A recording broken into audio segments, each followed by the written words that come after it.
और उनका गुस्सा प्रकट भी होता रहता है। माननीय अध्यक्ष जी,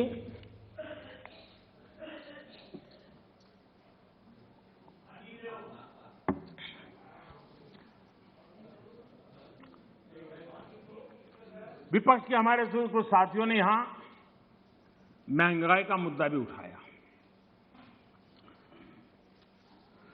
अच्छा लगता, देश का भी भला होता अगर आपकी ये चिंता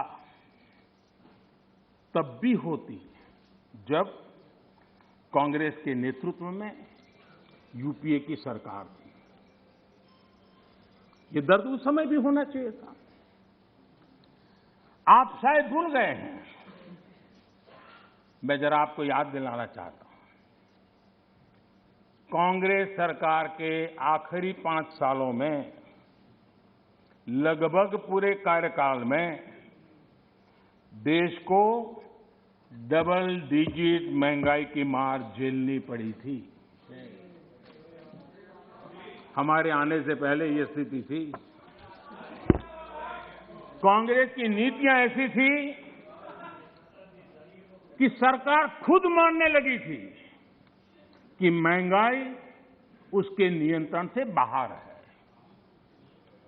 2011 में तत्कालीन वित्त मंत्री जी ने लोगों से बेशर्मी के साथ कह दिया था कि महंगाई कम करने के लिए किसी अलादीन के जादू की उम्मीद न करें। ये आपके नेताओं की असंवेदनशीलता। हमारे चिदंबरम जी, जो कि इन दिनों इकोनॉमी पर अखबारों में लेख लिखते हैं, जब सरकार में थे तब क्या कहते थे? उस समय के नेता क्या कह रहे थे आपके? वो कहते थे 2012 में उन्होंने कहा था कि लोगों को 15 रुपये की पानी की बोतल और 20 रुपये की आइसक्रीम खरीदने में तकलीफ नहीं होती, लेकिन गेहूं चावल पर 1 रुपया बढ़ जाए तो बर्दाश्त नहीं के होता।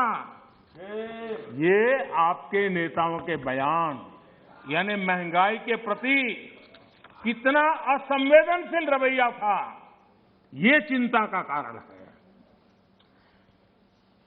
माननीय अध्यक्ष जी, महंगाई देश के सामान्य मानवी से सीधा जुड़ा हुआ मुद्दा है और हमारी सरकार ने, एनडीए सरकार ने पहले दिन से सतर्क और संवेदनशील रह करके इस मसले को बारीकाई से हैंडल करने का प्रयास किया है। और इसलिए हमारी सरकार महंगाई नियंत्रण को अपनी वित्तीय पॉलिसी का प्राथमिक लक्ष्य बनाया हमने। माननीय अध्यक्ष जी, 100 साल में आई इतनी बड़ी महामारी के इस कालखंड में भी हमने प्रयास किया कि महंगाई और जरूरी चीजों की कीमत आसमान न छुए। सामान्य मानवी के लिए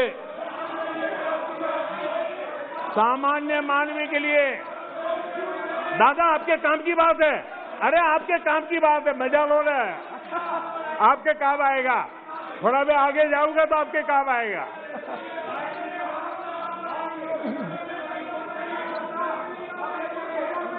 माननीय अध्यक्ष जी, महंगाई और जरूरी चीजों की कीमत आसमान न छुए।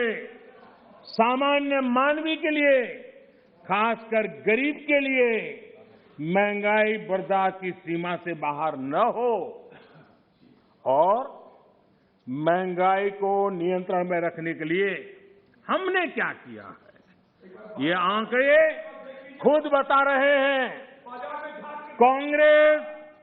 कांग्रेस के जहां महंगाई दर डबल डिजिट में थी, 10% से ज्यादा थी, वहीं 2014 से 2020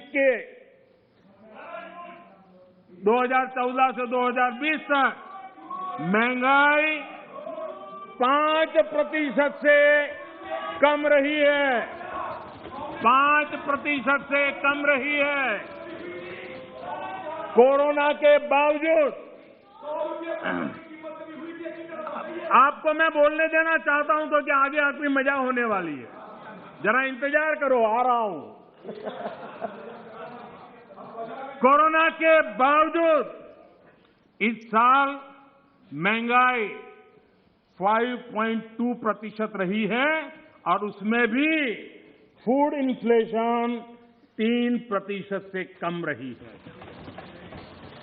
आप अपने समय में वैश्विक परिस्थितियों की दुहाई देकर पल्ला झाड़ लेते थे। वैसे महंगाई पर कांग्रेस के राज में पंडित नेहरू जी ने लाल किले से क्या कहा, वो जरा आपको मैं बताना चाहता हूं। पंडित नेहरू देश के पहले प्रधानमंत्री लाल किले से बोल रहे हैं। देखिए, आपकी इच्छा रहती है ना, मैं पंडित जी का नाम नहीं बोलता हूं। आज मैं बार बार बोलने वाला हूं। आज तो नेहरू जी ही नेहरू जी।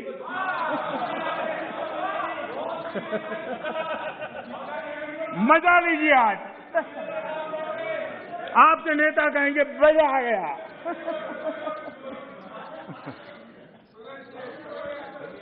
माननीय अध्यक्ष जी, पंडित नेहरू जी ने लाल किले पर से कहा था, और ये उस जमाने में कहा गया था तब ग्लोबलाइजेशन इतना नहीं था, नाम मात्र का भी नहीं था। उस समय नेहरू जी लाल किले से देश को संबोधन करते हुए क्या कह रहे हैं? कभी कभी कोरिया में लड़ाई भी हमें प्रभावित करती है। इसके चलते वस्तुओं की कीमतें बढ़ जाती है। इति नेहरू जी, भारत के पहले प्रधानमंत्री। कभी कभी कोरिया में लड़ाई भी हमें प्रभावित करती है। इसके चलते वस्तुओं की कीमतें बढ़ जाती हैं और यह हमारे नियंत्रण से भी बाहर हो जाती है। देश के सामने देश का पहला प्रधानमंत्री हाथ ऊपर कर देता है, हाथ ऊपर कर देता है। आगे क्या कहते हैं? देखो जी, आपके काम की बात है। आगे कहते हैं, पंडित नेहरू जी आगे कहते हैं, अगर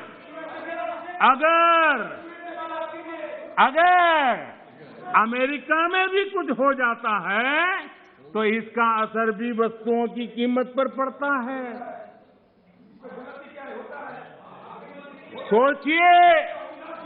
सोचिए तब महंगाई की समस्या कितनी गंभीर थी कि नेहरू जी को लाल किले से देश के सामने हाथ ऊपर करने पड़े थे। नेहरू जी ने तब कहा था,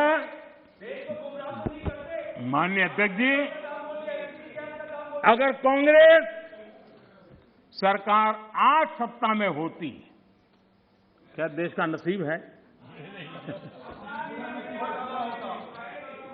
देश बच गया।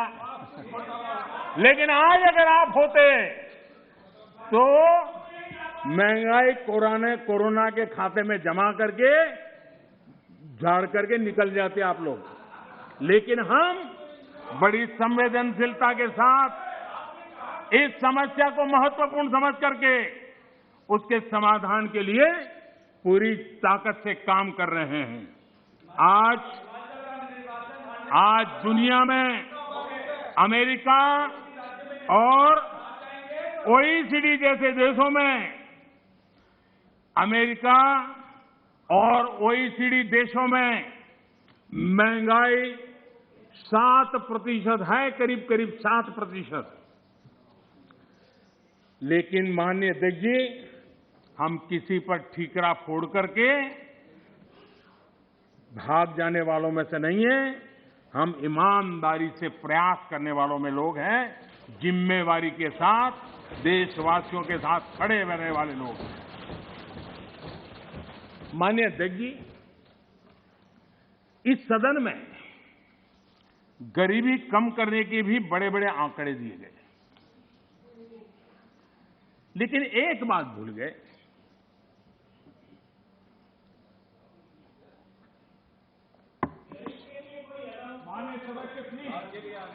इस देश का गरीब इतना विश्वासघाती नहीं है कि कोई सरकार उसकी भलाई के काम करे और वो फिर उसको ही सत्ता से बाहर करे। ये देश के गरीब के स्वभाव में नहीं है।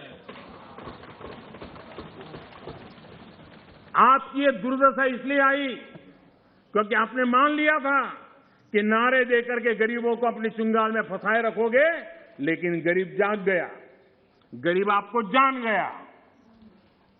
इस देश का गरीब इतना जागरूक है कि आपको 44 सीटों पर समेट दिया, 44 सीट पे लाकर के रोक दिया। कांग्रेस 1971 से गरीबी हटाओ के नारे पर चुनाव जीतती रही थी। 40 साल बाद गरीबी तो हटी नहीं, लेकिन कांग्रेस सरकार ने नई परिभाषा दे दी। माननीय अध्यक्ष जी, देश के नौजवानों ने इन बातों को जानना बहुत जरूरी है। और अध्यक्ष जी, आप देखिए कि ये डिस्टर्ब तब करते हैं कि उनको अंदाजा आता है चोट बड़ी गहरी होने वाली है। उनको मालूम है कि मुसीबत में फंसे हैं आज, और कुछ लोग बोल करके भाग जाते हैं और झेलना ऐसे बेचारों को पड़ता है।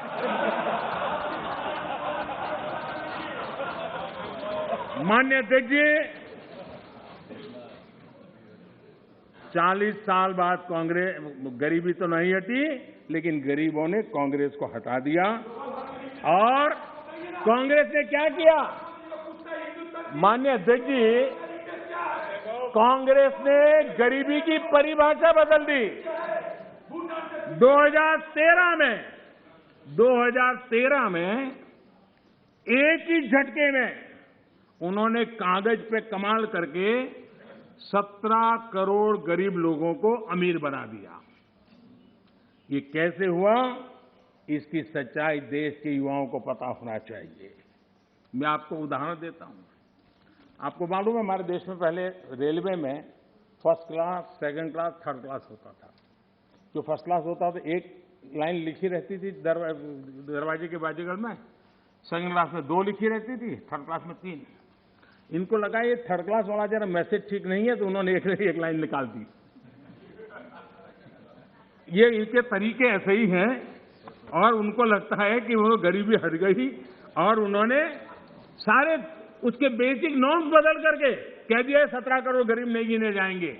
इस प्रकार से आंकड़े बदलने का काम वो करते रहे हैं। माननीय अध्यक्ष जी,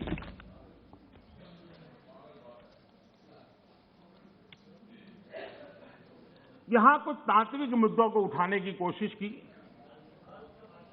मैंने तो समझने की बहुत कोशिश की, शायद कोई समझ पाया हो ऐसा तो मुझे अभी कोई मिला नहीं है, लेकिन जो कोई समझ पाया होगा तो मैं समझने के लिए तैयार हूं। ऐसी कुछ बातें सुनता हूं तो